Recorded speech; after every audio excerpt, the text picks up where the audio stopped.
वाहिगुरू जी का खालसा वाहिगुरू जी की फतेह। धन्यवाद आप सत संगत दा जो अज की ऑनलाइन क्लास विच आप जुड़े हो, जिहदे अंदर असी गुरु नानक साहब सतगुरां दा जो जीवन इतिहास है वो विचार रहे हाँ कि किवें गुरु नानक साहब सच्चे पातशाह जी ने रहमतां कीतियां, बख्शिशां कीतियां,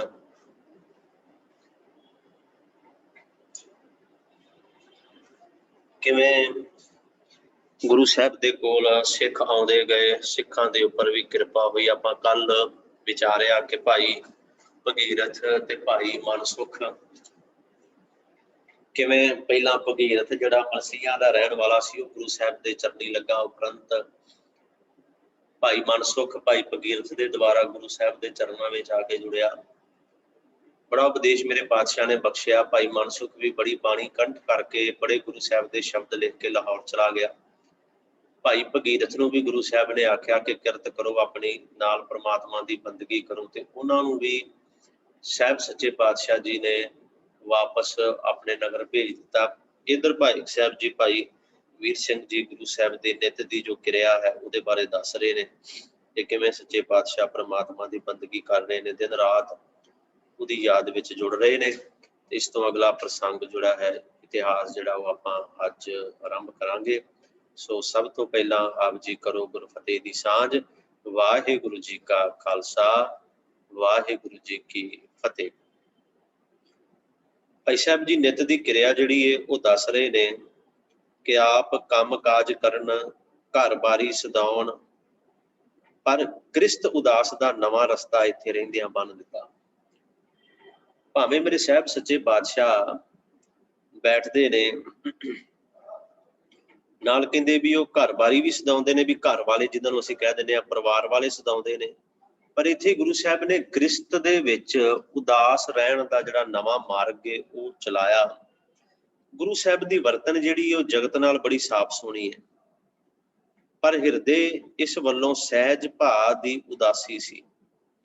चाओ उमंग रंग रस खिच सिख सदर शोक प्यार प्रीत सारी वाहिगुरू चरना वाल। वेखो जिवें चाह है, चाह वाहिगुरू दे चरना दा, उमा रंग वाहिगुरू दा। जिवें असीं आम जिहड़े लोग हाँ, साडा सारा चाह उमंग प्यार सिख सदर खिच जो कुछ भी है वो संसार दे वाल है, पर गुरु नानक साहब दी ये सारी निरंकार दे वाल, परमात्मा दे वाल है।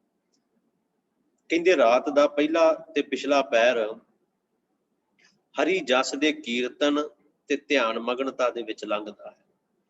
पैर रात रहिंदियां भाव अमृत वेले मेरे पातशाह उठदे ने, उस परमात्मा दी याद विच जुड़दे ने। कहंदे कई वार धुर छत्ते मगन बैठियां, कई वेर जंगलां विच रातां फिरदियां, कई वेर एक थावें सत संगत विच चुप मगन बैठियां लंघ जाना। कदे कदे मेरे सच्चे पातशाह जंगलां वल्लों तुरदे ने, परमात्मा दी बंदगी उत्थे बाहर बैठ के, कदे छत दे उपर जाके बैठ जाना, कदे कई कई दिन संगत दे विच बैठे रहना। गल की एक रब्बी रंग, एक अंदरला प्यार पूरे जोबना विच ठाठा मारदा रहिंदा सी। अंदरला प्यार ठाठा मारदा सी। कहंदे जे कदे आपने थोड़े जे शरीरां दा उधार करना हुंदा ते इह रंग रूप वरतों वरताओ ते दैवी प्यार सहज रंग दा इसे तरह तुरिया रहिंदा। जे उधार करना, थोड़े जीवां दा इत्थे अर्थ थोड़ा जिहा सानूं समझना पएगा भी थोड़े जीव क्यों कह रहे हैं। क्योंकि मेरे पातशाह जी ने बड़े जीवां दा उधार करना है, उदासियां ते जाना है, उदासी दी रीत चलाउणी गुरु साहब ने, जिहदे बारे असीं पढ़दे हां ना, चढ़िया सोधन धरत लुकाई। इत्थे थोड़े जे जीव तां कह रहे ने क्योंकि अगे आवे आएगा कि पर जगत जल रहा सी, संसार जगत जलंदा रख लै, जगत जल रहा है, सड़ रहा है माया दी अग विच, तृष्णा दी अग विच। कहंदे दुख दी झीणी बाण उठ असमानां तक अपड़दी सी, इन्ने दुख सन। इस करके कई वेर आप तरबक उठदे ते जगत लई अरदास करदे। बादशाह कहंदे इन्ना कु दुख सी संसार दे अंदर, कई बार मेरे सच्चे पातशाह इक्को दम उठदे ते संसार दे भले दे वास्ते उस परमात्मा दे अगे अरदास, उस वाहिगुरू दे अगे बेनती करदे। वो जगत दे उधार दी रब्बी रमज ਜੋ ਉਹਨਾਂ ਦੇ ਸਰੀਰਕ ਜੀਵਨ ਦੀ ਕਣੀ ਬਣ ਕੇ ਰਲੀ ਪਈ ਸੀ, ਉਹਨਾਂ ਨੂੰ ਉਦਾਸੀਆਂ ਦਿਆ ਕਰਦੀ ਸੀ। ਇੱਕ ਸ਼ਾਂਤਮਈ ਦਿਲਗੀਰੀ ਛਾਂ ਜਾਇਆ ਕਰਦੀ ਸੀ ਤੇ ਆਪ ਅਰਦਾਸ ਵਿੱਚ ਆ ਕੇ ਕਿੰਨਾ ਚਿਰ ਸਾਈਂ ਦੇ ਚਰਨਾਂ ਵਿੱਚ ਪਏ ਰਿਹਾ ਕਰਦੇ ਸੀ। ਕਿੰਨਾ ਚਿਰ ਹੀ ਉਸ ਵਾਹਿਗੁਰੂ ਦੇ ਅੱਗੇ ਅਰਦਾਸ ਕਰਦੇ ਰਹਿਣਾ। ਮਨ ਇੰਨਾ ਉਦਾਸ ਹੋ ਜਾਣਾ ਜਦੋਂ ਸੰਸਾਰ ਦੇ ਦੁੱਖ, ਇਹ ਸਾਰਾ ਕੁਝ ਵੇਖਣਾ। ਵਾਹਿਗੁਰੂ ਦਾ ਪ੍ਰੇਮ ਅਸਾਂ ਲਈ ਇੱਕ ਵਾਕ ਹੈ, ਇੱਕ ਫਿਕਰਾ ਹੈ, ਇੱਕ ਗੱਲ ਹੈ। ਵਾਹਿਗੁਰੂ ਸਾਡੇ ਕੰਨੀ ਸੋ ਪਈ ਹੈ, ਅਸੀਂ ਪਿਆਰ ਕਰੀਏ ਤਾਂ ਅਸੀਂ ਪਰਮ ਪਦ ਪਾਈਏ। ਇਹ ਗੱਲ ਵੀ ਅਸਾਂ ਜਾਣੀ ਹੈ। ਕਦੇ ਕਦੇ ਅਸੀਂ ਅਰਦਾਸ ਤੇ ਪਾਠ ਵੀ ਕਰਦੇ ਹਾਂ, ਪਰ ਜੋ ਵਾਹਿਗੁਰੂ ਪ੍ਰੇਮ ਆਪ ਨੂੰ ਸੀ, ਉਸ ਨੂੰ ਅਸੀਂ ਨਹੀਂ ਸਮਝਦੇ। ਜਿੰਨਾ ਮਰਜ਼ੀ ਜ਼ੋਰ ਲਾ ਲਈਏ, ਇੱਥੇ ਕਹਿ ਰਹੇ ਨੇ ਵੀ ਅਸੀਂ ਵੀ ਆਪਣੇ ਵੱਲੋਂ ਅਰਦਾਸ ਕਰਦੇ ਹਾਂ ਉਸ ਵਾਹਿਗੁਰੂ ਦੇ, ਉਸ ਪ੍ਰਮਾਤਮਾ ਦੇ ਚਰਨਾਂ ਵਿੱਚ। ਅਸੀਂ ਵੀ ਵੇਖੋ, ਸਿੱਖ ਧਰਮ ਦੇ ਅੰਦਰ ਇੱਕ ਗੱਲ ਇਹ ਬੜੀ ਕਮਾਲ ਦੀ ਹੈ ਕਿ ਅਸੀਂ ਅਰਦਾਸ ਜਿਹੜੀ ਕਰਦੇ ਆ ਨਾ, ਉਹ ਸਿਰਫ ਕਿਸੇ ਇੱਕ ਦੇ ਲਈ ਨਹੀਂ, ਕਿਸੇ ਦੋ ਦੇ ਲਈ ਨਹੀਂ, ਕਿਸੇ ਜਾਂ ਕਹੀਏ ਕਿ ਸਿਰਫ ਆਪਣੇ ਧਰਮ ਜਾਂ ਆਪਣੀ ਕੌਮ ਦੇ ਲਈ ਨਹੀਂ। ਅਸੀਂ ਅਰਦਾਸ ਦੇ ਬੋਲ ਹਮੇਸ਼ਾ ਰੋਜ਼ ਬੋਲਦੇ ਹਾਂ ਤੇ ਰੋਜ਼ਾਨਾ ਲੱਖਾਂ ਵਾਰ ਇਹ ਬੋਲ ਬੋਲਿਆ ਜਾਂਦਾ ਹੈ ਕਿ ਨਾਨਕ ਨਾਮ ਚੜ੍ਹਦੀ ਕਲਾ, ਤੇਰੇ ਭਾਣੇ ਸਰਬੱਤ ਦਾ ਭਲਾ। ਇੱਕ ਅਸੀਂ ਮੰਗਦੇ ਜ਼ਰੂਰ ਹਾਂ, ਪਰ ਕਹਿੰਦੇ ਭਾਈ ਵੀਰ ਸਿੰਘ ਕਹਿੰਦੇ ਵੀ ਅਸੀਂ ਗੁਰੂ ਨਾਨਕ ਸਾਹਿਬ ਜੀ ਤੱਕ ਕਦੇ ਨਹੀਂ ਅੱਪੜ ਸਕਦੇ ਜਿਵੇਂ ਉਹ ਪ੍ਰਮਾਤਮਾ ਦੇ ਅੱਗੇ ਅਰਦਾਸਾਂ ਕਰਦੇ ਆ। ਉਹਨਾਂ ਉਦਾਹਰਨਾਂ ਵੀ ਦਿੱਤੀਆਂ। ਜਿਵੇਂ ਅਸੀਂ ਸੂਰਜ ਵੇਖਦੇ ਹਾਂ, ਆਪ ਨੂੰ ਰੱਬ ਇਉਂ ਸਾਮਰਥਕ ਸੀ। ਇਹਦਾ ਅਰਥ ਇਹ ਆ ਕਿ ਅਸੀਂ ਸੂਰਜ ਨੂੰ ਦੇਖਦੇ ਹਾਂ ਕਿਉਂਕਿ ਸਾਨੂੰ ਨਜ਼ਰ ਆ ਰਿਹਾ ਹੈ, ਪਰ ਸਾਨੂੰ ਪ੍ਰਮਾਤਮਾ ਨਜ਼ਰ ਨਹੀਂ ਆ ਰਿਹਾ। ਕਹਿੰਦੇ ਜਿਵੇਂ ਸਾਨੂੰ ਸੂਰਜ ਦਿਸਦਾ ਪਿਆ ਹੈ, ਨਜ਼ਰ ਆ ਰਿਹਾ ਹੈ, ਪ੍ਰਤੱਖ ਸਮਝ ਆ ਰਹੀ ਹੈ, ਇਸੇ ਤਰ੍ਹਾਂ ਗੁਰੂ ਨਾਨਕ ਸਾਹਿਬ ਨੂੰ ਪ੍ਰਮਾਤਮਾ ਪ੍ਰਤੱਖ ਨਜ਼ਰ ਆ ਰਿਹਾ ਸੀ। ਉਹਨੂੰ ਸਮਝ ਸੀ ਉਸ ਪ੍ਰਮਾਤਮਾ ਨਾਲ। ਹੋਰ ਉਦਾਹਰਨਾਂ ਦੇ ਰਹੇ ਨੇ। ਕਹਿੰਦੇ ਜਿਵੇਂ ਮਾਤਾ ਨੂੰ ਬਾਲ ਨਾਲ ਪਿਆਰ ਹੈ, ਜਿਵੇਂ ਬੱਚੇ ਨੂੰ ਮਾਤਾ ਦੀ ਲਿਵ ਹੈ, ਜਿਵੇਂ ਲੋਭੀ ਨੂੰ ਧਨ ਦਾ ਪਿਆਰ ਹੈ, ਜਿਵੇਂ ਇਸਤਰੀ ਨੂੰ ਪਤੀ ਦੀ ਖਿੱਚ ਹੈ, ਜਿਵੇਂ ਚੁੰਬਕ ਨੂੰ ਲੋਹੇ ਦੀ ਧੂ ਹੈ, ਤਿਵੇਂ ਨਹੀਂ, ਇਸ ਤੋਂ ਕਿਤੇ ਵੱਧ ਆਪ ਨੂੰ ਆਪਣੇ ਪ੍ਰੀਤਮ ਵਾਹਿਗੁਰੂ ਦਾ ਪਿਆਰ ਸੀ। ਕਹਿੰਦੇ ਇਹ ਤੇ ਬੜੀਆਂ ਛੋਟੀਆਂ ਉਦਾਹਰਨਾਂ ਨੇ ਉਹਨਾਂ ਦੇ ਅੱਗੇ। ਜਿਵੇਂ ਇੱਕ ਮਾਂ ਆਪਣੇ ਬੱਚੇ ਨੂੰ ਪਿਆਰ ਕਰਦੀ ਏ, ਜਿਵੇਂ ਬੱਚਾ ਮਾਂ ਵੱਲ ਲਿਵ ਲਾ ਕੇ ਜੋੜਦਾ ਹੈ, ਜਿਵੇਂ ਲੋਭੀ ਨੂੰ ਧਨ ਦਾ ਪਿਆਰ ਏ, ਇਸਤਰੀ ਦੀ ਖਿੱਚ ਆਪਣੇ ਪਤੀ ਦੇ ਵੱਲ, ਚੁੰਬਕ ਲੋਹੇ ਨੂੰ ਖਿੱਚਦਾ ਹੈ, ਇਹ ਇਸ ਤੋਂ ਵੀ ਕਿਤੇ ਵੱਧ ਕਹਿੰਦੇ ਉਹਨਾਂ ਗੁਰੂ ਨਾਨਕ ਸਾਹਿਬ ਜੀ ਦੇ ਅੰਦਰ ਪ੍ਰਮਾਤਮਾ ਦੀ ਖਿੱਚ ਸੀ। ਦਰਸ਼ਨ ਸ਼ਾਸਤਰਾਂ ਦੇ ਵੇਤਾ ਤੇ ਫਲਸਫੇ ਵਾਲੇ ਯੁਕਤੀਆਂ ਤੇ ਦਲੀਲਾਂ ਨਾਲ ਰੱਬ ਹੈ ਸਿੱਧ ਕਰਦੇ ਹਨ। ਕਈ ਦਲੀਲ ਦੇ ਕੇ ਸਿੱਧ ਕਰਦੇ ਨੇ ਵੀ ਰੱਬ ਹੈ। ਕੁਦਰਤ ਦੇ ਪ੍ਰੇਮੀ ਕਾਦਰ ਦੇ ਲੱਛਣਾਂ ਤੋਂ ਪਛਾਣ ਕਰਦੇ ਨੇ।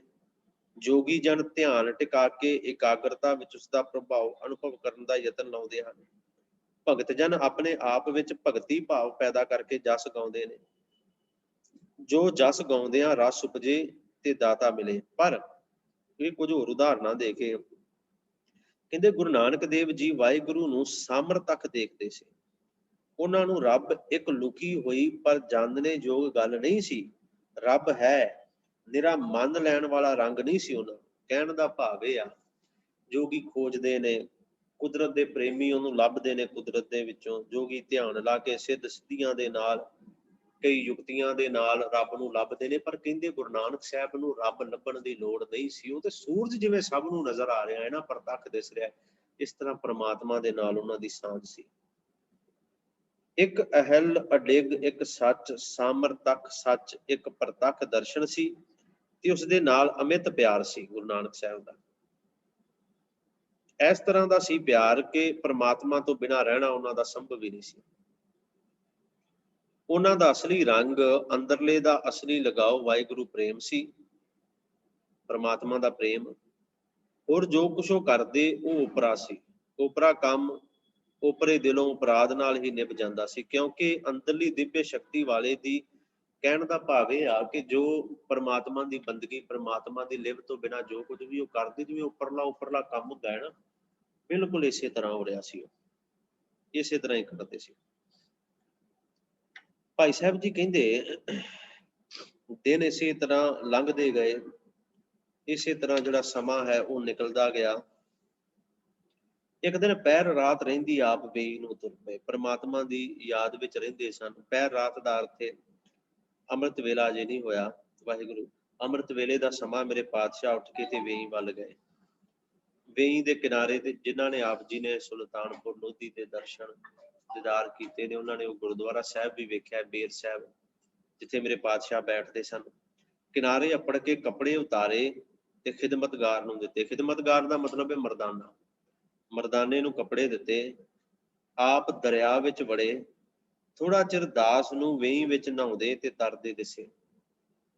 ਮਰਦਾਨਾ ਨਾਲ ਇਹ ਕੱਪੜੇ ਉਤਾਰ ਕੇ ਮੇਰੇ ਪਾਤਸ਼ਾਹ ਨੇ ਮਰਦਾਨੇ ਨੂੰ ਦਿੱਤੇ ਤੇ ਆਪ ਵੇਈ ਵਿੱਚ ਚਲੇ ਗਏ। ਕੁਝ ਦੇਰ ਮਰਦਾਨੇ ਨੂੰ ਗੁਰੂ ਨਾਨਕ ਸਾਹਿਬ ਦਿਸਦੇ ਰਹੇ, ਇਸ਼ਨਾਨ ਕਰਦੇ ਨੇ, ਵਿੱਚ ਚੁੱਭੀ ਲਾ ਰਹੇ ਨੇ, ਨਜ਼ਰ ਆ ਰਹੇ ਨੇ। ਹੁਣ ਇੱਥੇ ਇਹ ਨਾ ਸਮਝਿਓ ਕਿ ਨਦੀਆਂ ਵਿੱਚ ਇਸ਼ਨਾਨ ਕਰ ਰਹੇ ਨੇ ਗੁਰੂ ਸਾਹਿਬ। ਅਸਲ ਵਿੱਚ ਉਦੋਂ ਜਿੰਨੇ ਵੀ ਸ਼ਹਿਰ ਨੇ ਨਾ ਵੱਡੇ, ਉਹ ਸਭ ਨਦੀਆਂ ਦੇ ਕੰਢਿਆਂ ਤੇ ਵਸੇ ਨੇ, ਕਿਉਂਕਿ ਪਾਣੀ ਦੀ ਕਿੱਲਤ ਨਹੀਂ ਸੀ ਆਉਂਦੀ। ਇਸ਼ਨਾਨ ਕਰ ਰਹੇ ਨੇ। ਕੁਝ ਚਿਰ ਤੇ ਇਸ ਤਰ੍ਹਾਂ ਦਿਸੇ ਗੁਰੂ ਸਾਹਿਬ, ਪਰ ਫਿਰ ਨਜ਼ਰੋਂ ਦਿਸਣੋਂ ਰਹਿ ਗਏ। ਭਾਈ ਮਰਦਾਨਾ ਜੀ ਸੂਰਜ ਚੜ੍ਹੇ ਤੱਕ ਬੈਠਾ ਰਿਹਾ ਉੱਥੇ। ਅੱਗੇ ਤੇ ਮੇਰੇ ਪਾਤਸ਼ਾਹ ਪਹਿਲੋਂ ਵਾਪਸ ਮੁੜ ਆਉਂਦੇ ਸਨ। ਕੁਝ ਦੇਰ ਬਾਅਦ ਹੀ ਫਿਰ ਬਾਹਰ ਆ ਕੇ ਜਿੱਥੇ ਗੁਰਦੁਆਰਾ ਬੇਰ ਸਾਹਿਬ, ਉੱਥੇ ਚੌਂਕੜਾ ਮਾਰ ਕੇ ਪ੍ਰਮਾਤਮਾ ਦੀ ਯਾਦ ਵਿੱਚ ਜੁੜਦੇ ਸੀ। ਇਸ ਵਾਰ ਕਹਿੰਦੇ ਬਾਹਰ ਨਹੀਂ ਆਏ। ਸੂਰਜ ਚੜ੍ਹੇ ਤੱਕ ਮਰਦਾਨਾ ਉੱਥੇ ਬੈਠਾ ਰਿਹਾ। ਅਖੀਰ ਤੇ ਨਿਰਾਸ਼ ਹੋ ਕੇ ਮੁੜ ਆਇਆ ਤੇ ਖਾਨ ਨੂੰ ਖਬਰ ਕੀਤੀ, ਦੌਲਤ ਖਾਂ ਲੋਧੀ ਨੂੰ ਖਬਰ ਕੀਤੀ। ਉਧਰ ਘਰਦਿਆਂ ਨੂੰ ਖਬਰ ਹੋਈ, ਸਾਰੇ ਵੇਈ ਤੇ ਆਏ।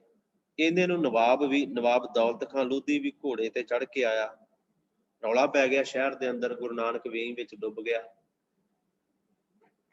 ਮਲਾਹ ਬੁਲਾਏ ਗਏ, ਮਲਾਹ ਬੇੜੀਆਂ ਬੁਲਾਈਆਂ ਗਈਆਂ, ਨਦੀ ਵਿੱਚ ਬੜੀ ਟੋਲ ਕੀਤੀ। 2-4 ਮੀਲ ਹੇਠਾਂ ਤੱਕ ਗਏ, ਜਿੱਧਰ ਨੂੰ ਪਾਣੀ ਜਾਂਦਾ ਨਾ, ਹੇਠਾਂ ਤੱਕ ਦਾ ਅਰਥ ਹੈ ਜਿੱਧਰ ਨੂੰ ਪਾਣੀ ਜਾਂਦਾ। ਹੁਣ ਤੇ ਬੜਾ ਸੌਖਾ ਹੋ ਗਿਆ, ਅਸੀਂ ਸੈਟੇਲਾਈਟ ਇਮੇਜ ਤੋਂ ਵੀ ਦੇਖ ਸਕਦੇ ਹਾਂ। ਪਹਿਲਾਂ ਇਸ ਤਰ੍ਹਾਂ ਨਹੀਂ ਸੀ। ਹੇਠਾਂ ਨੂੰ ਇਹ ਵੇਈ ਜਿਹੜੀ ਨਦੀ ਹੈ ਨਾ, ਇਹ ਹੌਲੀ ਹੌਲੀ ਹੌਲੀ ਹੌਲੀ ਚੱਲਦੀ, ਬੜੀ ਘੁੰਮਦੀ ਹੋਈ, ਤੇ ਜਿੱਥੇ ਹਰੀਕੇ, ਸਤਲੁਜ ਤੇ ਬਿਆਸ ਦੋਨੋਂ ਦਰਿਆ ਆ ਕੇ ਮਿਲਦੇ ਨੇ ਨਾ, ਉੱਥੇ ਨਾਲ ਵੇਈ ਵੀ ਉੱਥੇ ਆ ਕੇ ਮਿਲ ਜਾਂਦੀ ਹੈ ਨਾਲ। ਵੇਈ ਇਹ ਸੰਗਮ ਹੈ ਸਤਲੁਜ, ਬਿਆਸ ਤੇ ਵੇਈ ਦਾ, ਤਿੰਨਾਂ ਦਾ। ਹੇਠਾਂ ਨੂੰ ਜਾਣ ਦਾ ਭਾਵ ਜਿੱਧਰ ਪਾਣੀ ਹੇਠਾਂ ਨੂੰ ਜਾ ਰਿਹਾ। 2-4 ਮੀਲ ਕਹਿੰਦੇ ਹੇਠਾਂ ਤੱਕ ਗਏ, ਪਰ ਕੁਛ ਪਤਾ ਨਹੀਂ ਲੱਗਾ। ਆਖਰੇ ਸਮਝ ਕੇ ਕਿ ਨਦੀ ਵਿੱਚ ਡੁੱਬ ਗਏ ਤੇ ਰੁੜ ਗਏ ਨੇ, ਸਾਰੇ ਦਿਲਗੀਰ ਭਾਵ ਉਦਾਸ ਹੋ ਗਏ ਤੇ ਵਾਪਸ ਆ ਗਏ। ਸਾਰਾ ਸ਼ਹਿਰ ਆ ਗਿਆ, ਬੇਬੇ ਨਾਨਕੀ ਸਭ ਤੇ ਸਾਰਿਆਂ ਨੇ ਇਹ ਗੱਲ ਸਮਝ ਲਈ ਕਿ ਗੁਰੂ ਨਾਨਕ ਸਾਹਿਬ ਡੁੱਬ ਗਏ ਹਨ। ਬੜਾ ਲੱਭਿਆ ਉਹਨਾਂ ਨੂੰ, ਪਰ ਕਿਤੋਂ ਬਣਾ ਮਿਲੇ। ਇੱਧਰ ਕਹਿੰਦੇ ਭਾਈਆ ਜੈਰਾਮ ਜੀ ਬੇਬੇ ਨਾਨਕੀ ਦੇ ਜੋ ਪਤੀ ਹਨ, ਲੱਗੇ ਤਲਵੰਡੀ ਖਬਰਾਂ ਘੱਲਣ। ਉਹਨਾਂ ਸੋਚਿਆ ਕਿ ਤਲਵੰਡੀ ਖਬਰ ਭੇਜ ਦਿੱਤੀ ਜਾਏ ਵੀ ਗੁਰੂ ਨਾਨਕ ਨਦੀ ਵਿੱਚ ਡੁੱਬ ਗਿਆ ਹੈ। ਪਰ ਬੇਬੇ ਨਾਨਕੀ ਨੇ ਰੋਕਿਆ ਤੇ ਆਖਿਆ, ਮੇਰਾ ਵੀਰ ਰੱਬੀ ਨੂਰ ਏ, ਉਹਨੂੰ ਕਿਹੜਾ ਦਰਿਆ ਹੈ ਜਿਹੜਾ ਡੋਬ ਸਕਦਾ ਹੈ? ਉਹ ਤੇ ਸਭ ਨੂੰ, ਉਹ ਤੇ ਸੰਸਾਰ ਨੂੰ ਇਸ ਸਮੁੰਦਰ ਤੋਂ ਪਾਰ ਉਤਾਰਨ ਵਾਸਤੇ ਆਇਆ, ਤੇ ਜੇ ਉਹ ਆਪ ਹੀ ਡੁੱਬ ਗਿਆ ਤੇ ਫਿਰ ਸਮੁੰਦਰ ਤੋਂ ਸੰਸਾਰ ਨੂੰ ਕਿਵੇਂ ਪਾਰ ਕਰੇਗਾ? ਕਹਿੰਦੇ ਕੋਈ ਉਹਨੂੰ ਡੋਬਣ ਵਾਲਾ ਨਹੀਂ ਹੈ। ਜਿਸ ਦੇ ਚਾਨਣੇ ਸਭ ਨੂੰ ਚਾਨਣਾ ਹੁੰਦਾ ਏ, ਉਸਨੂੰ ਕੌਣ ਹਨੇਰੇ ਵਿੱਚ ਪਾ ਸਕਦਾ ਹੈ? ਬੇਬੇ ਨਾਨਕੀ ਦੀ ਅਥਾਹ ਸ਼ਰਧਾ ਸੀ ਗੁਰੂ ਨਾਨਕ ਸਾਹਿਬ ਤੇ। ਇਹ ਕੋਈ ਕੌਤਕ ਹੈ ਤੇ ਪਿਛਲਿਆਂ ਤੋਂ ਵੱਡਾ ਕੌਤਕ ਹੈ। ਇਹ ਗੁਰੂ ਨਾਨਕ ਸਾਹਿਬ ਕੋਈ ਕੌਤਕ ਕਰ ਰਹੇ ਨੇ, ਤੇ ਉਹਨਾਂ ਜਿਹੜੇ ਪਹਿਲੇ ਕੌਤਕ ਕੀਤੇ ਨੇ ਨਾ, ਉਹਨਾਂ ਕੌਤਕਾਂ ਤੋਂ ਵੀ ਕੋਈ ਬਹੁਤ ਵੱਡਾ ਕੌਤਕ ਉਹ ਕਰ ਰਹੇ ਨੇ। ਉਡੀਕ ਕਰੋ, ਬੇਬੇ ਨਾਨਕੀ ਕਹਿੰਦੀ ਭਾਈਆ ਜੈਰਾਮ ਨੂੰ, ਪਤੀ ਦੇਵ ਜੀ ਮੇਰੇ ਸਿਰ ਦਿਆਂ ਸਾਈਆਂ, ਉਡੀਕ ਕਰੋ ਤੇ ਵੇਖੋ ਕੀ ਖੇੜਾ ਖਿੜਦਾ ਹੈ। ਗੱਲ ਕੀ, ਸਾਰੇ ਡੁੱਬ ਜਾਣ ਵਾਲੇ ਖਿਆਲ ਵਿੱਚ ਪੈ ਜਾਂਦੇ ਸਨ। ਸਾਰਿਆਂ ਦੇ ਮਨ ਵਿੱਚ ਇਹ ਖਿਆਲ ਸੀ ਕਿ ਗੁਰੂ ਨਾਨਕ ਡੁੱਬ ਗਿਆ, ਪਰ ਬੇਬੇ ਨਾਨਕੀ ਦਾ ਨਿਸ਼ਚਾ ਅਹਿਲ ਸੀ। ਉਹਨੂੰ ਇਹ ਯਕੀਨ ਨਹੀਂ ਸੀ ਕਿ ਬਾਬਾ ਨਾਨਕ ਡੁੱਬ ਗਿਆ। ਦੇਖੋ ਉਹ ਕਿਵੇਂ ਯਕੀਨ ਕਰ ਸਕਦੀ ਸੀ ਕਿ ਤਾਰਨਹਾਰ ਹੀ ਡੁੱਬ ਜਾਏ? ਇਹ ਕਿਵੇਂ ਹੋ ਸਕਦਾ ਵੀ ਜਿਹੜਾ ਤਾਰਨ ਵਾਲਾ ਆਇਆ ਉਹ ਆਪ ਹੀ ਡੁੱਬ ਗਿਆ? ਇਹ ਤੇ ਗੱਲ ਗਲਤ ਹੈ ਨਾ। ਫਿਰ ਬੇਬੇ ਨਾਨਕੀ ਨੂੰ ਇੰਨਾ ਯਕੀਨ ਸੀ। ਕਹਿੰਦੇ ਮਰਦਾਨਾ ਆਪਣੇ ਪਿਆਰੇ ਸੁਆਮੀ ਦੇ ਪ੍ਰੇਮ ਵਿੱਚ ਵੇਈ ਦੇ ਕਿਨਾਰੇ ਕਿਨਾਰੇ ਘੁੰਮਦਾ, ਕੀਰਤਨ ਕਰਦਾ ਤੇ ਬਿਰਹੋਂ ਦੇ ਸ਼ਬਦ ਗਾਉਂਦਾ ਫਿਰਦਾ ਸੀ। ਕਿੰਨਾ ਪਿਆਰ ਸੀ ਮਰਦਾਨੇ ਦੇ ਅੰਦਰ। ਵੇਈ ਦੇ ਨਾਲ ਨਾਲ ਤੁਰਿਆ ਜਾਂਦਾ, ਵੇਈ ਦੇ ਨਾਲ ਨਾਲ ਘੁੰਮਦਾ ਜਾਂਦਾ ਸੀ। ਮਰਦਾਨਾ ਕੀਰਤਨ ਕਰਦਾ, ਗੁਰੂ ਨਾਨਕ ਸਾਹਿਬ ਦੀ ਬਾਣੀ ਗਾਉਂਦਾ ਜਾ ਰਿਹਾ ਸੀ। ਸਤ ਸੰਗੀ ਪ੍ਰੇਮੀ ਬਣਾ ਵਿੱਚ ਉਦਾਸ ਫਿਰਦੇ ਬਾਣੀ ਗਾਉਂਦੇ। ਜਿਹੜੇ ਪ੍ਰੇਮੀ ਸੀ, ਜਿਹੜੇ ਰੋਜ਼ ਗੁਰੂ ਨਾਨਕ ਸਾਹਿਬ ਕੋਲ ਆ ਕੇ ਬੈਠਦੇ ਸਨ, ਉਹ ਵੀ ਗੁਰੂ ਨਾਨਕ ਸਾਹਿਬ ਦੀ ਬਾਣੀ ਗਾਉਂਦੇ ਪਏ। 3 ਦਿਨ ਕਹਿੰਦੇ ਲੰਘ ਗਏ ਸੀ, ਪਰ ਅਜੇ ਤੱਕ ਜਗਤ ਰੱਖਿਅਕ ਦੀ ਕੋਈ ਖਬਰ ਜਿਹੜੀ ਕੋਈ ਸੂਹ ਨਹੀਂ ਆਈ, ਕੋਈ ਖਬਰ ਨਹੀਂ ਆਈ ਉਹਦੀ।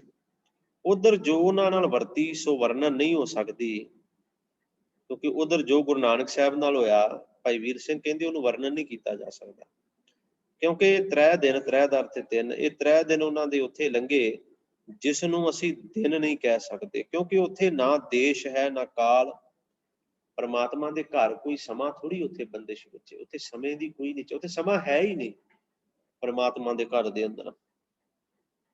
ਸਾਡੇ 3 ਦਿਨ ਉਹਨਾਂ ਦੇ ਅਕਾਲ ਤੇ ਆਦੇਸ਼ ਟਿਕਾਣੇ ਲੰਘੇ, ਜਿੱਥੇ ਨਾ ਬੋਲੀ ਹੈ ਨਾ ਸੁਣਨਾ, ਜਿੱਥੇ ਮੈਂ ਹੈ ਨਾ ਤੂੰ ਹੈ, ਪਰ ਜਿੱਥੇ ਆਦੇਸ਼ ਅਕਾਲ ਰੰਗ ਵਿੱਚ, ਕਿਸੇ ਹੋਰ ਸੰਪੂਰਨ ਰੰਗ ਵਿੱਚ ਸਭੋ ਕੁਛ ਹੈ, ਪਰ ਦਿਵਯ ਨੂਰ ਨਾਲ ਤੇ ਦਿਵਯ ਚਾਨਣੇ ਨਾਲ ਹੈ।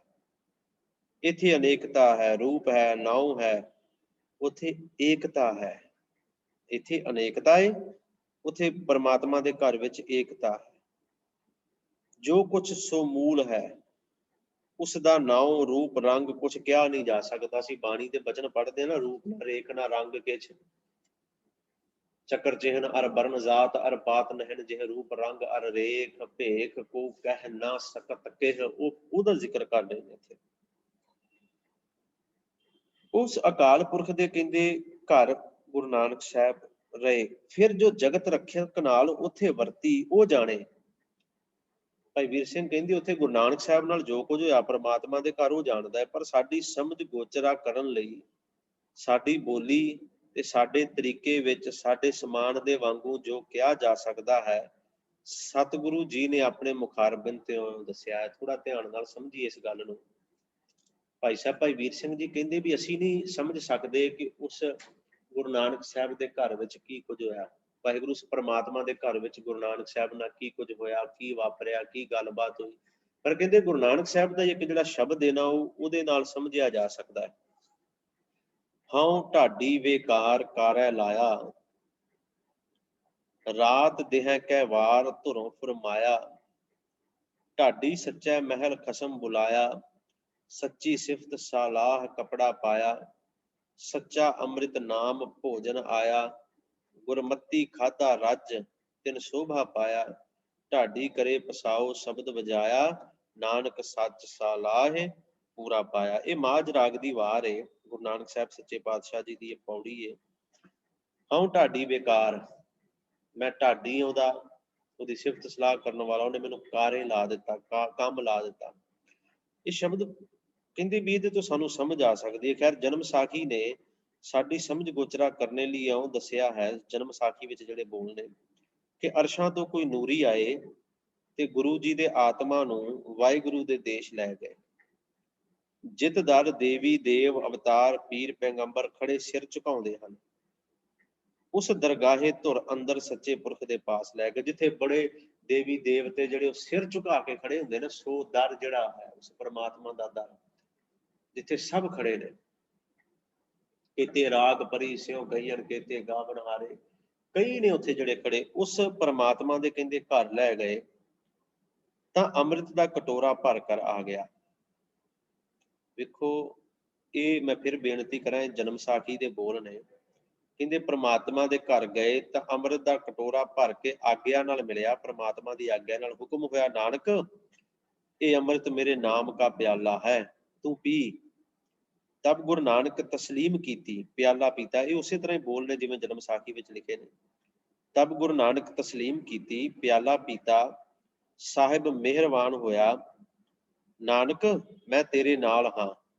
ਪ੍ਰਮਾਤਮਾ ਕਹਿ ਰਿਹਾ, ਨਾਨਕ ਮੈਂ ਤੇਰੇ ਨਾਲ ਹਾਂ, ਮੈਂ ਤੇਰੇ ਤਾਈਂ ਨਿਹਾਲ ਕੀਆ ਹੈ, ਅਰ ਜੋ ਤੇਰਾ ਨਾਮ ਲੇਵੇਗਾ ਸੋ ਸਭ ਮੈਂ ਨਿਹਾਲ ਕੀਤੇ ਹੈਨ। ਤੂੰ ਜਾਏ ਕਰ ਮੇਰਾ ਨਾਮ ਜਪ, ਔਰ ਲੋਕਾਂ ਥੀ ਵੀ ਜਪਾਏ, ਔਰ ਸੰਸਾਰ ਥੀ ਨਿਰਲੇਪ ਰਹੋ। ਨਾਮ ਦਾਨ ਇਸ਼ਨਾਨ ਸੇਵਾ ਸਿਮਰਨ ਵਿੱਚ ਰਹੋ। ਮੈਂ ਤੇਰੇ ਤਾਈਂ ਆਪਣਾ ਨਾਮ ਦਿਆ ਹੈ, ਤੂੰ ਇਹ ਕਿਰਤ ਕਰ। ਇਹ ਜਨਮ ਸਾਖੀ ਦੇ ਬੋਲ ਨੇ ਕਿ ਪ੍ਰਮਾਤਮਾ ਨੇ ਇਹ ਜਿਹੜੇ ਬੋਲੇ, ਜਿਹੜੇ ਸ਼ਬਦ, ਇਹ ਗੱਲਾਂ ਬਾਤਾਂ ਉੱਥੇ ਹੋਈਆਂ ਕਿ ਮੈਂ ਤੈਨੂੰ ਆਪਣਾ ਨਾਮ ਦਿੱਤਾ ਹੈ, ਨਾਨਕ ਆਪ ਵੀ ਜਪ ਤੇ ਦੂਜਿਆਂ ਤੋਂ ਵੀ ਜਪਾ। ਕਹਿੰਦੇ ਤਦ ਗੁਰੂ ਜੀ ਨੇ ਮੱਥਾ ਟੇਕਿਆ ਤੇ ਖੜੇ ਹੋ ਕੇ ਇਹ ਸਿਫਤ ਮਹਾਰਾਜ ਦੀ ਗਾਵੀ, ਪਰਮਾਤਮਾ ਦੀ ਗਾਵੀ ਸਿਫਤ ਗਾਈ। ਕੋਟ ਕੋਟੀ ਮੇਰੀ ਆਰਜਾ, ਪਵਨ ਪੀਨ ਅਪਿਆਓ, ਚੰਦ ਸੂਰਜ ਦੋਇ ਗੁਫੈ ਨਾ ਦੇਖਾਂ, ਸੁਪਨੇ ਸੌਣ ਨਾ ਥਾਓ, ਭੀ ਤੇਰੀ ਕੀਮਤ ਨਾ ਪਵੈ, ਹਉ ਕੇ ਵੱਡਾ ਖਾਨਾ। ਇਹ ਸ਼ਬਦ ਬੜੇ ਕਮਾਲ ਦਾ ਹੈ, ਗੁਰੂ ਨਾਨਕ ਸਾਹਿਬ ਜੀ ਦਾ ਇਹ ਸ਼ਬਦ ਹੈ ਕਿ ਮੇਰੀ ਆਰਜਾ, ਕੋਟ ਕੋਟੀ ਮੇਰੀ ਆਰਜਾ, ਕਰੋੜਾਂ ਸਾਲ ਮੇਰੀ ਉਮਰ ਹੋ ਜਾਏ। ਵੇਖੋ, ਕਰੋੜਾਂ ਸਾਲ ਮੇਰੀ ਉਮਰ ਹੋ ਜਾਵੇ, ਪਾਣੀ ਨਾ ਪੀਵਾਂ, ਹਵਾ ਤੇ ਗੁਜ਼ਾਰਾ ਕਰਾਂ, ਚੰਦ ਸੂਰਜ ਦੋਇ ਗੁਫੈ ਨਾ ਦੇਖਾਂ, ਸਾਰੀ ਜ਼ਿੰਦਗੀ ਇੱਕ ਹਨੇਰੇ ਕੋਠੜੇ ਵਿੱਚ ਗੁਫਾ ਵਿੱਚ ਵੜ ਕੇ ਮੇਰੀ ਨਿਕਲ ਜਾਏ, ਜਿੱਥੇ ਨਾ ਚੰਦ ਦਿਸੇ ਨਾ ਸੂਰਜ ਦਿਸੇ, ਸੁਪਨੇ ਵਿੱਚ ਵੀ ਨਾ ਸੌਵਾਂ, ਮੈਂ ਬੰਦਗੀ ਕਰਦਾ, ਇੰਨਾ ਚਿਰ ਰਵਾਂ, ਪੀ ਤੇਰੀ ਕੀਮਤ ਨਾ ਪਵੇ, ਫਿਰ ਵੀ ਤੇਰੀ ਕੀਮਤ ਸੱਚੇ ਪਾਤਸ਼ਾਹ ਨਹੀਂ ਪੈ ਸਕਦੀ। ਹਉ ਕੇ ਵੱਡਾ ਆਖਾਂ ਨਾ, ਕਿਵੇਂ ਤੇਰਾ ਨਾਮ ਆਖਾਂ। ਇਹ ਸ਼ਬਦ ਕਹਿੰਦੇ ਗੁਰੂ ਸਾਹਿਬ ਨੇ ਉੱਥੇ ਪ੍ਰਮਾਤਮਾ ਦੀ ਸਿਫਤ ਵਿੱਚ ਗਾਇਆ। ਇਸ ਪਰ ਧੋਣਾ ਹੀ ਨਾਨਕ ਮੇਰਾ ਹੁਕਮ ਤੇਰੀ ਨਦਰੀ ਆਇਆ ਹੈ, ਤੂੰ ਮੇਰੇ ਹੁਕਮ ਦੀ ਸਿਫਤ ਕਰ, ਪ੍ਰਮਾਤਮਾ ਨੇ ਕਿਹਾ। ਤਦ ਗੁਰੂ ਜੀ ਬੋਲੇ, ਹੇ ਪਿਤਾ ਜੀ, ਜੀਵ ਕੀ ਆਖ ਸਕਦਾ ਹੈ, ਜੋ ਮੈਂ ਡਿਠਾ ਹੈ ਕਹਿਣ ਜੋਗਾ ਨਹੀਂ, ਤੂੰ ਹੈ। ਤਾਂ ਬਾਬਾ ਬੋਲਿਆ ਰਾਗ ਆਸਾ ਵਿੱਚ, ਆਸਾ ਰਾਗ ਦੇ ਵਿੱਚ ਫਿਰ ਗੁਰੂ ਨਾਨਕ ਸਾਹਿਬ ਬੋਲੇ, ਇੱਕ ਓੰਕਾਰ ਸਤਨਾਮ ਕਰਤਾ ਪੁਰਖ, ਪ੍ਰਮਾਤਮਾ ਦੀ ਸਿਫਤ, ਨਿਰਭਉ ਨਿਰਵੈਰ ਅਕਾਲ ਮੂਰਤ ਅਜੂਨੀ ਸੈਭੰ ਗੁਰ ਪ੍ਰਸਾਦ। ਹਾਫਜ਼ਾਬਾਦ ਵਾਲੀ ਜਨਮ ਸਾਖੀ ਵਿੱਚ ਇੱਥੋਂ ਤੱਕ ਹੈ। ਅੱਗੇ ਕਈਆਂ ਨੇ ਆਖਿਆ ਜਪ ਆਦ ਸੱਚ, ਜੁਗਾਦ ਸੱਚ ਹੈ, ਭੀ ਸੱਚ, ਨਾਨਕ ਹੋਸੀ ਵੀ ਸੱਚ। ਹੁਣ ਕਈ ਕਹਿੰਦੇ ਨੇ ਕਿ ਇੱਕ ਓੰਕਾਰ ਤੋਂ ਨਾਨਕ ਹਉਮੈ ਕਹੈ ਨਾ ਕੋਈ ਤੱਕ ਇਸ ਵੇਲੇ ਉਚਾਰਿਆ ਹੋ। ਕਈ ਇਹ ਕਹਿ ਰਹੇ ਨੇ ਕਿਉਂਕਿ ਰੱਬ ਦੀ ਉਹਦੀ ਮਹਿਮਾ ਕਰ ਰਹੇ ਨੇ ਨਾ। ਖੈਰ, ਕਹਿੰਦੇ ਗੁਰੂ ਸਾਹਿਬ ਨੇ ਪ੍ਰਮਾਤਮਾ ਦੀ ਸਿਫਤ ਉਚਾਰੀ, ਤਦ ਫਿਰ ਉਸ ਤੋਂ ਬਾਅਦ ਫਿਰ ਸੱਚੇ ਵਾਹਿਗੁਰੂ ਪ੍ਰਮਾਤਮਾ ਤੋਂ ਆਗਿਆ ਪਾਈ ਤੇ ਹੁਕਮ ਹੋਇਆ, ਨਾਨਕ ਜਿਸ ਉੱਪਰ ਤੇਰੀ ਨਜ਼ਰ ਤਿਸ ਉੱਪਰ ਮੇਰੀ ਨਜ਼ਰ। ਪ੍ਰਮਾਤਮਾ ਕਹਿ ਰਿਹਾ ਹੈ, ਨਾਨਕ ਜਿਹਦੇ ਉੱਪਰ ਤੇਰੀ ਨਜ਼ਰ ਰਹਿਮਤ ਤੇ ਸਮਝ ਲੈ ਉਹਦੇ ਉੱਪਰ ਮੇਰੀ ਵੀ ਨਜ਼ਰ ਰਹਿਮਤ ਹੈ। ਜਿਸ ਉੱਪਰ ਤੇਰਾ ਕਰਮ ਤਿਸ ਉੱਪਰ ਮੇਰਾ ਕਰਮ। ਮੇਰਾ ਨਾਮ ਪਾਰ ਬ੍ਰਹਮ ਪਰਮੇਸ਼ਰ, ਤੇਰਾ ਨਾਮ ਗੁਰੂ ਪਰਮੇਸ਼ਰ। ਕਿਆ ਬਾਤ। ਪ੍ਰਮਾਤਮਾ ਕਹਿੰਦਾ ਮੇਰਾ ਨਾਂ ਹੈ ਪਾਰ ਬ੍ਰਹਮ ਪਰਮੇਸ਼ਰ ਤੇ ਨਾਨਕ ਤੇਰਾ ਨਾਂ ਅੱਜ ਤੋਂ ਬਾਅਦ ਗੁਰੂ ਪਰਮੇਸ਼ਰ। ਬੜੀਆਂ ਰਹਿਮਤਾਂ ਪ੍ਰਮਾਤਮਾ ਨੇ ਕੀਤੀਆਂ। ਤਬ ਗੁਰੂ ਨਾਨਕ ਪੈਰੀ ਪਾਇਆ, ਸਿਰ ਪਾਉ ਦਰਗਾਹੋਂ ਬਾਬੇ ਨਾਨਕ ਨੂੰ ਮਿਲਿਆ। ਪੁਰਾਤਨ ਜਨਮ ਸਾਖੀ ਵਿੱਚ ਲਿਖਿਆ। ਤਦ ਗੁਰੂ ਜੀ ਨੇ ਬੜੀ ਨਿਮਰਤਾ ਵਿੱਚ ਇਹ ਗਾਵਿਆ, ਤੂੰ ਦਰਿਆਓ ਦਾਨਾ, ਇਹਨੂੰ ਦਰਿਆਓ ਨਹੀਂ ਦਰਿਆਓ, ਰਾਣੇ ਨੂੰ ਬਿਹਾਰੀ ਹੈ। ਤੂੰ ਦਰਿਆਓ ਦਾਨਾ ਬੀਨਾ, ਮੈਂ ਮਛਲੀ ਕੈਸੇ ਅੰਤ ਲਹਾ, ਜਹ ਜਹ ਦੇਖਾਂ ਤਹ ਤਹ ਤੂੰ ਹੈ, ਤੁਝ ਤੇ ਨਿਕਸੀ ਫੂਟ ਮਰਾ, ਨਾ ਜਾਣਾ ਮੇਓ ਨਾ ਜਾਣਾ ਜਾਲੀ, ਜਾ ਦੁਖ ਲਾਗੈ ਤਾਂ ਤੁਝੈ ਸੰਭਾਲੀ ਰਹਾ। ਤੂੰ ਭਰਪੂਰ ਜਾਣਿਆ ਮੈਂ ਦੂਰ, ਜੋ ਕਛ ਕਰੀ ਸੋ ਤੇਰਾ ਹਦੂਰ। ਇਹ ਸ਼ਬਦ ਗੁਰੂ ਸਾਹਿਬ ਨੇ ਸ੍ਰੀ ਰਾਗ ਦਾ ਗਾਇਆ। ਕਹਿੰਦੇ ਪੁਰਾਤਨ ਜਨਮ ਸਾਖੀ ਵਿੱਚ ਲਿਖਿਆ ਹੈ ਕਿ ਆਰਤੀ ਵਾਲਾ ਜਿਹੜਾ ਸ਼ਬਦ ਹੈ ਨਾ, ਗਗਨ ਮੈਂ ਥਾਲ, ਸਤਿਗੁਰਾਂ ਨੇ ਇਸੇ ਵੇਲੇ ਉਚਾਰਿਆ। ਕਈ ਪੁਰਾਤਨ ਜਨਮ ਸਾਖੀਆਂ ਵਾਲਿਆਂ ਨੇ ਇਹ ਲਿਖਿਆ ਹੈ, ਪਰ ਆਪਾਂ ਨੂੰ ਇਸ ਚੀਜ਼ ਦਾ ਪਤਾ ਹੈ ਕਿ ਗਗਨ ਮੈਂ ਥਾਲ ਸ਼ਬਦ ਗੁਰੂ ਨਾਨਕ ਸਾਹਿਬ ਸੱਚੇ ਪਾਤਸ਼ਾਹ ਨੇ ਜਗਨਨਾਥਪੁਰੀ ਦੀ ਧਰਤੀ ਤੇ ਇਹ ਉਚਾਰਿਆ ਸੀ। ਕਹਿੰਦੇ ਉਸ ਮਾਜਰੇ ਨੂੰ ਜੋ ਅਨੰਤ ਤੇ ਅਨਾਦ ਦੇਸ਼ ਕਾਲ ਤੋਂ ਰਹਿਤ ਆਪਣੇ ਸੱਚਖੰਡ ਵਿੱਚ ਵਰਤਿਆ, ਜਿਸ ਦਾ ਅਨੁਭਵ ਜਿਸ ਡਿਠਾ ਉਸ ਨੂੰ ਹੈ। ਭਾਈ ਸਾਹਿਬ ਭਾਈ ਵੀਰ ਸਿੰਘ ਕਹਿੰਦੇ ਕਿ ਪ੍ਰਮਾਤਮਾ ਦੇ ਦਰ ਤੇ ਜੋ ਕੁਝ ਵਾਪਰਿਆ ਨਾ, ਉਹ ਜਿਹਨੇ ਵੇਖਿਆ ਉਹਨੂੰ ਹੀ ਪਤਾ ਹੈ। ਐਂ ਸਮਝਾਉਣ ਦਾ ਯਤਨ ਹੋਇਆ ਹੈ। ਭਾਵ ਇਹ ਹੈ ਕਿ ਵਾਹਿਗੁਰੂ ਵੱਲੋਂ ਸਤਿਗੁਰੂ ਜੀ ਦੇ ਪਰਮ ਤੇ ਪੂਰਨ ਸ਼ੁੱਧ ਆਤਮਾ ਵਿੱਚ ਰੱਬੀ ਤਾਕਤ, ਦੈਵੀ ਸ਼ਕਤੀ ਕਿਸੇ ਐਸੇ ਰੰਗ ਵਿੱਚ ਭਰੀ ਗਈ ਕਿ ਜਿਸ ਨੂੰ ਭਰੀ ਗਈ ਕਹਿਣਾ ਵੀ ਠੀਕ ਹੈ। ਇੰਨੀਆਂ ਰਹਿਮਤਾਂ ਪ੍ਰਮਾਤਮਾ ਨੇ ਆਪਣੇ ਦਰ ਤੋਂ ਗੁਰੂ ਨਾਨਕ ਸਾਹਿਬ ਨੂੰ ਦਿੱਤੀਆਂ। ਉਸ ਦਾ ਪ੍ਰਯੋਜਨ ਇਹ ਸੀ ਕਿ ਗੁਰੂ ਜੀ ਜੋ ਧੁਰੋਂ ਜਗਤ ਰੱਖਿਆ ਲਈ ਆਏ ਸਨ ਤੇ ਹੁਣ ਤੱਕ ਸੰਸਾਰ ਦੇ ਸਾਰੇ ਤਜਰਬੇ ਕਰਦੇ, ਇਸ ਦੁੱਖਾਂ ਨਾਲ ਭਰੇ ਮਨੁੱਖ ਮੰਡਲ ਦੇ ਦੁੱਖ ਆਪੂ ਵੀ ਸਹਿ ਕੇ ਪੂਰੇ ਜਾਣੂ ਹੋ ਗਏ ਸਨ। ਹੁਣ ਆਪਣਾ ਕੰਮ ਆਰੰਭ ਦੇਣ ਜਿਸ ਵਾਸਤੇ ਆਏ, ਕਿਉਂਕਿ ਪਹਿਲਾਂ ਸੰਸਾਰ ਵਿੱਚ ਰਹਿ ਕੇ ਸੰਸਾਰ ਨੂੰ ਵੇਖਿਆ ਪਰਖਿਆ, ਸੰਸਾਰ ਦੇ ਦੁੱਖ ਵੇਖੇ ਪਰਖੇ, ਆਪਣੇ ਤੇ ਵੀ ਹੰਢਾਏ, ਸਮਝ ਆਈ ਤੇ ਹੁਣ ਆਪਣਾ ਕੰਮ ਆਰੰਭ ਕਰਦੇ ਹਨ। ਉਹਨਾਂ ਦੀ ਗੁਰਤਵ ਸ਼ੁਰੂ ਕਰਨ ਤੋਂ ਪਹਿਲਾਂ ਸੀ, ਗੁਰੂ ਸ਼ੁਰੂ ਤੋਂ ਪੂਰਨ ਸੀ। ਉਹਨਾਂ ਦਾ ਰੁਖ ਤੇ ਲਗਨ ਪੂਰੇ ਵਾਹਿਗੁਰੂ ਦੇ ਚਰਨੀ ਅਭੇਦ ਸੀ। ਹੁਣ ਵਾਹਿਗੁਰੂ ਜੀ ਨੇ ਇਸ ਮਨੁੱਖ ਜਾਮੇ ਵਿੱਚ ਦਰਸ਼ਨ ਦੇ ਕੇ ਉਹਨਾਂ ਨੂੰ ਆਪਣੀ ਟੇਕ ਤੇ ਸੰਸਾਰ ਉਧਾਰ ਲਈ ਆਗਿਆ ਕੀਤੀ, ਭਾਵ ਉਦਾਸੀਆਂ ਲਈ। ਉਹਨਾਂ ਤੇ ਪਹਿਲਾਂ ਤੋਂ ਹੀ ਮਿਹਰ ਸੀ। ਭਾਈ ਗੁਰਦਾਸ ਜੀ ਨੇ ਲਿਖਿਆ ਹੈ, ਪਹਿਲੋਂ ਬਾਬੇ ਪਾਇਆ ਬਖਸ਼ਦਾਰ, ਪਿੱਛੋਂ ਦੇ ਫਿਰ ਘਾਲ ਕਮਾਈ। ਇਹ ਭਾਈ ਗੁਰਦਾਸ ਜੀ ਦੇ ਬਚਨ ਨੇ। ਕਹਿੰਦੇ ਜਨਮ ਸਾਖੀ ਦੱਸਦੀ ਹੈ ਕਿ ਵਾਹਿਗੁਰੂ ਨੇ ਕਿਹਾ, ਤੇਰਾ ਨਾਉ ਗੁਰ ਪਰਮੇਸ਼ਰ। ਸੋ ਉਹਨਾਂ ਵਿੱਚ ਰੱਬੀ ਸ਼ਕਤੀ ਦਾ ਨਿਵਾਸ ਪਹਿਲਾਂ ਤੋਂ ਪੂਰਨ ਸੀ ਤੇ ਹੁਣ ਪਾਰ ਬ੍ਰਹਮ ਪਰਮਾਤਮਾ ਦੀ ਆਗਿਆ ਸਾਰੇ ਜਗਤ ਵਿੱਚ ਸਤਨਾਮ ਦਾ ਛੱਟਾ ਦੇਣ ਦੀ ਸੀ। ਪਰਮਾਤਮਾ ਨੇ ਆਖਿਆ ਜਾਂ ਸਤਨਾਮ ਦਾ ਛੱਟਾ ਸਾਰੇ ਸੰਸਾਰ ਵਿੱਚ ਦੇ। ਇਸ ਮੇਲ ਤੇ ਦਾਤ ਪ੍ਰਾਪਤ ਕਰਨ ਨੂੰ ਗੁਰੂ ਜੀ ਨੇ ਆਪ ਦੱਸਿਆ ਹੈ, ਅਪਰੰਪਰ ਪਾਰ ਬ੍ਰਹਮ ਪਰਮੇਸ਼ਰ ਨਾਨਕ ਗੁਰ ਮਿਲਿਆ ਸੋਈ ਜੀਓ। ਸੋ ਇਸ ਮਨੁੱਖ ਜਾਮੇ ਵਿੱਚ ਗੁਰੂ ਅਕਾਲ ਪੁਰਖ ਆਪ ਸੀ ਤੇ ਕੋਈ ਦੇਹਧਾਰੀ ਗੁਰੂ ਜੀ ਦਾ ਗੁਰੂ ਨਹੀਂ ਸੀ। ਇਹ ਗੱਲ ਵੀ ਉਸਨੇ ਆਪ ਦੱਸੀ ਹੈ। ਦੇਖੋ ਗੁਰੂ ਸਾਹਿਬ ਆਪ ਸਨ। ਅਸੀਂ ਇਹ ਨਹੀਂ ਕਹਿ ਸਕਦੇ ਕਿ ਕੋਈ ਦੇਹਧਾਰੀ ਜਿਹੜਾ ਗੁਰੂ ਨਾਨਕ ਸਾਹਿਬ ਦਾ ਗੁਰੂ ਪਹਿਲੋਂ ਬਣਿਆ। ਉਹਨਾਂ ਆਪ ਕਿਹਾ, ਗੁਰੂ ਸਾਹਿਬ ਨੇ ਬੀਜੋ ਸੂਝੈ ਕੋ ਨਹੀਂ, ਬਹਿ ਦੁਲੀਚਾ ਪਾਏ ਨਾਨਕ ਨਿਰਵਾਣ, ਨਰਹੁ ਨਰ ਸਾਚੋ ਸਾਚੈ ਨਾਏ ਰਾਮ ਕਰੀ ਰਾਮ। ਗੁਰੂ ਨਾਨਕ ਦੇਵ ਜੀ ਨੂੰ ਅਕਾਲ ਪੁਰਖ ਜੋਨੀ ਵਿੱਚ ਆਇਆ ਕਹਿਣਾ ਉਹਨਾਂ ਦੀ ਆਪਣੀ ਸਿੱਖਿਆ ਵਿੱਚ ਬਣੇ ਹੈ। ਪ੍ਰਮਾਤਮਾ ਨੂੰ ਇਹ ਗੱਲ ਕਹਿਣੀ ਕਿ ਪ੍ਰਮਾਤਮਾ ਜਨਮ ਲੈਂਦਾ ਜਾਂ ਜੂਨੀ ਵਿੱਚ ਆਉਂਦਾ ਹੈ। ਉਹਨਾਂ ਨੂੰ ਨਿਰਾ ਮਨੁੱਖ ਕਹਿਣਾ ਵੀ, ਪ੍ਰਮਾਤਮਾ ਨੂੰ ਨਿਰਾ ਮਨੁੱਖ ਕਹਿਣਾ ਵੀ ਉਹਨਾਂ ਦੀ ਭਾਰੀ ਬੇਅਦਬੀ ਕਰਨਾ ਤੇ ਕੂੜ ਤੋਲਣਾ ਹੈ। ਕਿਉਂਕਿ ਪ੍ਰਮਾਤਮਾ ਜੋ ਕੁਛ ਹੈ ਕਹਿੰਦੇ ਕਿਹਾ ਨਹੀਂ ਜਾ ਸਕਦਾ। ਦ੍ਰਿਸ਼ਟਾਂਤ ਇੱਕ ਸੋਨੇ ਦੀ ਡਲੀ ਦਾ ਹੈ, ਉਦਾਹਰਨ ਸੋਨੇ ਦੀ ਡਲੀ ਦੀ, ਜਿਸ ਨੂੰ ਅੱਗ ਵਿੱਚ ਅੱਗ ਦਾ ਪ੍ਰਵੇਸ਼ ਹੋ ਕੇ ਉਸ ਨੂੰ ਅੱਗ ਰੂਪ ਕਰ ਦਿੰਦਾ ਹੈ। ਸੋਨੇ ਦੀ ਡਲੀ ਉਹਨੂੰ ਅੱਗ ਤੇ ਰੱਖਿਆ ਜਾਏ ਤੇ ਉਹ ਉਸੇ ਦਾ ਰੂਪ ਹੀ ਹੋ ਜਾਂਦਾ। ਵੇਖਿਓ ਕਿਤੇ ਬਿਲਕੁਲ ਅੱਗ ਵਰਗਾ ਲਾਲ। ਹੁਣ ਉਹ ਸੋਨਾ ਵੀ ਹੈ ਤੇ ਅੱਗ ਵੀ ਹੈ। ਸਾਰੇ ਗੁਣ ਅੱਗ ਦੇ ਵੀ ਉਸ ਵਿੱਚ ਹਨ ਤੇ ਉਹ ਸੋਨਾ ਵੀ ਹੈ। ਫਿਰ ਕਹਿੰਦੇ ਵੀ ਇਹ ਦ੍ਰਿਸ਼ਟਾਂਤ ਵੀ ਚੰਗੀ ਤਰ੍ਹਾਂ ਪੂਰਾ ਨਹੀਂ ਢੁਕਦਾ, ਕਿਉਂਕਿ ਦ੍ਰਿਸ਼ਟਾਂਤ ਜਿਹੜਾ ਹੈ ਉਹ ਦੇਸ਼ ਕਾਲ ਦਾ ਹੈ ਤੇ ਪ੍ਰਮਾਤਮਾ ਕਿਸੇ ਦੇਸ਼ ਕਾਲ ਦੇ ਵਿੱਚ ਥੋੜੀ ਬੰਨਿਆ ਹੋਇਆ ਹੈ। ਹਾਂ, ਇਹ ਦ੍ਰਿਸ਼ਟਾਂਤ ਕੁਝ ਖਿਆਲ ਦੇ ਜਾਂਦਾ। ਇਸ ਵਾਸਤੇ ਗੁਰੂ ਨਾਨਕ ਦੇਵ ਗੋਬਿੰਦ ਰੂਪ ਪੰਜਵੇਂ ਪਾਤਸ਼ਾਹ ਸਾਹਿਬ ਸੱਚੇ ਪਾਤਸ਼ਾਹ ਨੇ ਆਖਿਆ, ਵਾਹਿਗੁਰੂ ਵਾਹਿਗੁਰੂ ਜੀ, ਥੋੜਾ ਜਿਹਾ ਟੈਕਨੀਕਲੀ ਇੱਕ ਪ੍ਰੋਬਲਮ ਆ ਰਹੀ ਹੈ। ਵਾਹਿਗੁਰੂ, ਹਾਂਜੀ ਵਾਹਿਗੁਰੂ ਜੀ। ਕਹਿੰਦੇ ਦ੍ਰਿਸ਼ਟਾਂਤ ਜ਼ਰੂਰ ਦਿੱਤਾ ਜਾ ਸਕਦਾ ਹੈ, ਤਾਂ ਹੀ ਪੰਜਵੇਂ ਪਾਤਸ਼ਾਹ ਗੁਰੂ ਅਰਜਨ ਸਾਹਿਬ ਸੱਚੇ ਪਾਤਸ਼ਾਹ ਨੇ ਇਹ ਬਚਨ ਕਹੇ, ਗੁਰੂ ਨਾਨਕ ਦੇਵ ਗੋਬਿੰਦ ਰੂਪ। ਤੇ ਗੁਰੂ ਨਾਨਕ ਸਾਹਿਬ ਸੱਚੇ ਪਾਤਸ਼ਾਹ ਪ੍ਰਮਾਤਮਾ ਦਾ ਰੂਪ ਨੇ, ਪੰਜਵੇਂ ਸਤਿਗੁਰਾਂ ਨੇ ਲਿਖਿਆ। ਇਸ ਲਈ ਜਨਮ ਸਾਖੀ ਨੇ ਗੁਰੂ ਨਾਨਕ ਦੇਵ ਜੀ ਨੂੰ ਵਾਹਿਗੁਰੂ ਜੀ ਦੀ ਜ਼ੁਬਾਨੀ ਗੁਰੂ ਪਰਮੇਸ਼ਰ ਲਿਖਿਆ ਹੈ, ਵੀ ਉਹ ਗੁਰੂ ਪਰਮੇਸ਼ਰ ਨੇ। ਉੱਥੇ ਵਾਹਿਗੁਰੂ ਆਪ ਨੂੰ ਪਾਰ ਬ੍ਰਹਮ ਪਰਮੇਸ਼ਰ ਆਖਦਾ ਹੈ ਤੇ ਗੁਰੂ ਜੀ ਨੂੰ ਗੁਰ ਪਰਮੇਸ਼ਰ ਆਖਦਾ ਹੈ।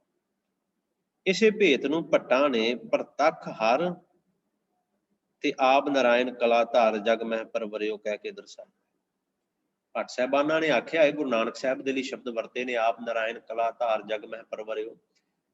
ਤੇ ਗੁਰੂ ਅਰਜਨ ਸਾਹਿਬ ਸੱਚੇ ਪਾਤਸ਼ਾਹ ਲਈ ਸ਼ਬਦ ਵਰਤੇ ਨੇ ਕਿ ਪ੍ਰਤੱਖ ਹਰ ਨੇ, ਪ੍ਰਤੱਖ ਪਰਮਾਤਮਾ ਨੇ। ਤੇ ਭਾਈ ਗੁਰਦਾਸ ਜੀ ਨੇ ਵੀ ਆਖਿਆ ਹੈ, ਨਿਰੰਕਾਰ ਨਾਨਕ ਦੇਓ ਨਿਰੰਕਾਰ ਆਕਾਰ ਬਣਾਇਆ। ਗੁਰੂ ਜੀ ਨੇ ਆਪਣੀ ਪੂਰਨ ਹਉਮੈ ਅਭਾਵਤਾ ਵਿੱਚ ਆਪਣੇ ਆਪ ਨੂੰ ਵਾਹਿਗੁਰੂ ਦਾ ਢਾਡੀ ਕਿਹਾ। ਆਪਾਂ ਪੜ੍ਹ ਚੁੱਕੇ ਹਾਂ ਪਹਿਲੋਂ, ਹਉ ਢਾਡੀ ਬੇਕਾਰ ਕਾਰੇ ਲਾਇਆ। ਢਾਡੀ ਦਾ ਅਰਥ ਹੁੰਦਾ ਸਿਫਤ ਸਲਾਹ ਕਰਨ ਵਾਲਾ। ਇੱਥੇ ਗੁਰੂ ਜੀ ਨੇ ਪਹਿਲਾਂ ਆਪਣੀ ਪੂਰਨ ਹਉਮੈ ਅਭਾਵਤਾ ਦਿਖਾਈ ਹੈ, ਜੋ ਹੋਰ ਕਈ ਅਵਤਾਰਾਂ ਪੈਗੰਬਰਾਂ ਨੇ ਆਪਣੀ ਰੂਹਾਨੀ ਰੱਬੀ ਪੈਗਾਮ ਦੱਸਣ ਲੱਗਿਆ ਮੈਂ ਵਿੱਚ ਦੱਸਿਆ ਹੈ। ਕਹਿਣ ਦਾ ਭਾਵ ਇਹ ਹੈ ਕਿ ਪ੍ਰਮਾਤਮਾ ਤੋਂ ਆਏ ਵੇਈ ਦੇ ਵਿੱਚ 3 ਦਿਨ ਅਸੀਂ ਕਹਿੰਦੇ ਹਾਂ ਵੀ ਗੁਰੂ ਨਾਨਕ ਸਾਹਿਬ ਸੱਚੇ ਪਾਤਸ਼ਾਹ ਰਹੇ, ਪਰ 3 ਦਿਨ ਉੱਥੇ ਰਹਿਣ ਤੋਂ ਬਾਅਦ